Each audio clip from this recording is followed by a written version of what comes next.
र साथीभाइ म चाहिँ आज त्यति बसिरहेको थिएँ है। पानी पनि आउला आउला भएर अलिक चिसो चिसो पनि छ। बसिरहेको थिएँ। मलाई चाहिँ अस्तिदेखि क्या एउटा मनमा एउटा कुरा खेलिरहेको थियो क्या त अब।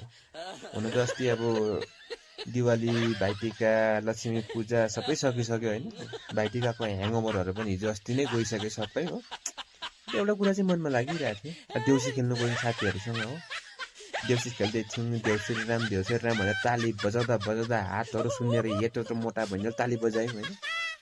त्यहाँ चाहिँ साथीभाइले चाहिँ हामी त्यसै आएको होइन, बलिराजले पठाएको भन्दै थियो।